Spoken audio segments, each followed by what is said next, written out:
Yo, what is good, Knicks Nation? Welcome back to Knicks Media. This is Richie, and I want to make a quick recap video to this Knicks and Magic game, man. I know it's a little late right now. The game got wrapped up like an hour or so ago. I was unable to make a recap until now. Wanted to go live and give you guys my little rants because this was a absolute disgrace from the New York Knicks tonight against the Orlando Magic. One of those games where nothing was falling, just completely ugly on both sides of the ball, and we lose to the Orlando Magic again at home. Absolutely inexcusable. There's nothing that you can really say about this game, positively speaking, besides the play of like individual performances, which is not even something you can take away because it's like, how do we lose to the Orlando Magic? It's absolutely inexcusable. And I'm sorry if I keep repeating myself. I'm just still really frustrated. This game from start to finish was really ugly. We just kept chucking and firing threes. And I felt like this Knicks team has to realize that when the shots are not falling from downtown, they got to get to something else. And that's, attacking the paint. But overall, man, this game just shows us Knicks fans and, the Knicks in general, that there's a lot of things that needs to be fixed. And I think it starts with the starting lineup. I think that's something that Knicks fans already knew, that the starters are not playing well together. They do not have the proper chemistry. The bench has been carrying us all season long. And, another thing that's really, a trending topic on Knicks Twitter right now is Julius Randle, the play of him. He's not playing like his old Julius Randle self from last year. And I see some people slandering him, saying that he should be taking over games, saying that he sucks, saying that we should move on from Randle. I'm not one to say Randle sucks right now. I know that he's not playing as good basketball in terms of playing, taking over games. We're not seeing the Julius Randle we saw from last year. That's very true. But I still have a lot of confidence in Julius Randle to get this thing going because he's trying to adjust to the new, people around him. And he really has to look at himself in the mirror, understand that I'm the leader of this team. I am someone that has to carry this team at sometimes when we're in a little dry rut. And I have confidence in Randle to do that. He's shown flashes this year of that old Randle self from last season. It's not like he hasn't shown it at all. He just needs to get everything going together. And that's just the defense in the fourth quarter. We completely collapsed. And it really frustrates me that the defense continuously does not play well. We're coming off a very good win against the Indiana Pacers that we won that game because of our defense late in the fourth quarter. Well, we cannot close the door. There's a lot of good play from guys like Obi Toppin, Emmanuel quickly off the bench, and D Rose, but you cannot rely on the bench to really carry us every single night.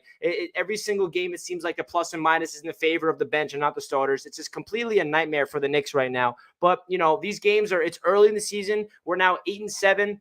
It's not the end of the world. A lot of worse things have happened for the Knicks in previous years, but I feel like this is a really good wake-up call to this Knicks franchise right now that Coach Tom Thibodeau, his entire coaching staff, the players, they all need to realize that they need to take advantage of these games because these are the games where you go down late in the season and all of a sudden we're looking to get, in the playoffs and the seeding is happening. You want to make sure you avoid the play-in tournament. These are the type of games that really start to catch up where we need to take care of business. On Saturday against the Rockets, that's the must win. There's no excuse. We have 2 games off, but, this video, I'm not going to talk about the Rockets, all about the Magic in this game.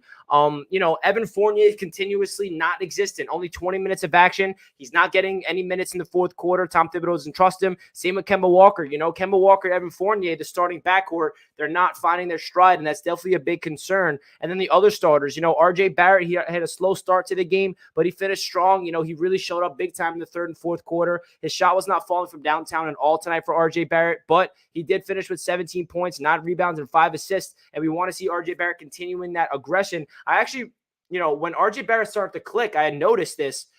RJ Barrett started to play well when he was on the floor with the bench, when he was with Derrick Rose, when he was with Emmanuel quickly, when he was with Obi Toppin. It seemed like RJ Barrett was playing his best basketball with those players around him. And I'm not saying there's an excuse saying that RJ should not be playing with the starters because he doesn't play well. But I noticed that the bench with RJ seemed to be playing with a different dynamic, and that's something that you definitely got to look out for. Now, this is a topic that I need to get off my chest because it's driving me crazy. I know it's driving a lot of Knicks fans crazy. Obi Toppin deserves more minutes. And it's absolutely asinine how Obi Toppin ties his career high and he only gets 17 minutes of action. Can you imagine what Obi Toppin will be doing if he actually gets a real game under his belt with 25 to 30 minutes of action? Is it that much to ask? I understand that you cannot give Obi Toppin all the minutes because we do have Julius Randle and he's supposed to be the leader. He's supposed to be the guy, but you cannot take Obi Toppin out of the game late in the fourth quarter when he's the one that sparks the comeback and he's the spark plug. You see what happens when Obi Toppin hits his 3-point jump shots. I said it over and over on my channel. The one thing that's holding Obi back to becoming an actual star in this league is his 3-point shot. right when he gets that three-point going, he's going to be a problem. And tonight, he went 2 for 3 from downtown, had 14 points, 5 rebounds, 2 assists, 1 block shot, and only 17 minutes of action. The coaching staff needs to find a way to get Obi Toppin more playing time because it's absolutely inexcusable for him to only get 17 minutes of action when he's playing his best ball of his young career. They need to find time for Obi Toppin. He's a young stud, and it's really, really frustrating that he's not getting the opportunity to really thrive in year number 2. Emmanuel Quickley continues to do his thing, 6 points, 7 assists, 4 rebounds for Emmanuel Quickley. That's awesome to see that he's continuously developing his guard play off the bench. And you can just tell that Tom Thibodeau really trusts the bench more than the starters. Late in the fourth quarter, it was all Alec Burks. Alec Burks did a great job tonight as well, hitting 4 clutch three-pointers in the fourth quarter. Alec Burks had 27 minutes. He's playing more minutes than Kemba. He's playing more minutes than Evan Fournier. And that's pretty interesting because the Knicks coaching staff simply does not have the trust in the starting lineup, including Kemba Walker and Evan Fournier. And that really needs to be fixed because if the Knicks want to take, this team to the top, especially this season, and make a big playoff push, you need to be able to establish a culture, and the starters need to get off to a better start.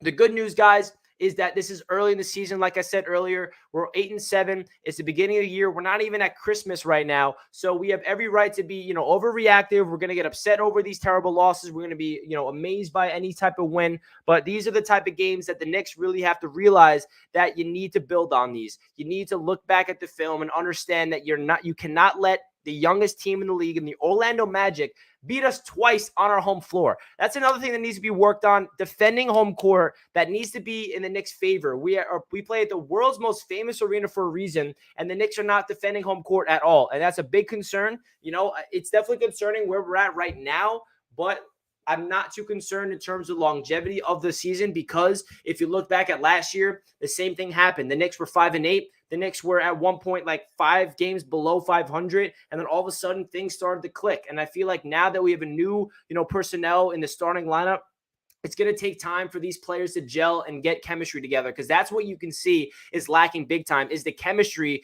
within the starting lineup. And that's something that's not going to happen over, the span of 1 or 2 days. That happens over time. So hopefully they can continuously stay healthy. And I think by January, February is where we're really going to see everything start to click together for this Knicks team. But right now they're trying to learn each other's strengths. They're trying to learn each other's weaknesses. And there's just a lot of sloppy play tonight. And also the 3-point jump shot was just simply not falling. There's games where that's going to happen. It's unfortunate that I had to go up against this Orlando Magic team. And it's just so damn frustrating that we had to lose to this team once again, guys. That's my thoughts. It's my quick little rant. I probably rambled on a bunch of nonsense in this video. I just want to go live and give my overall thoughts and get a lot of things off my chest about this Knicks team, man. It's really frustrating, but it's not the end of the world. I'll say that much. We got a must-win game on Saturday against the Houston Rockets, and the Knicks better take care of business there. So, guys, please leave a like button if you guys enjoyed. I really appreciate all the support. Comment down below some of your thoughts about this loss against the Orlando Magic. Obviously, it's a big-time L, and Knicks fans are livid, as we should be. So, leave a comment down below, guys. I appreciate all the support, and I'll catch you guys in my next video. Let's go, Knicks.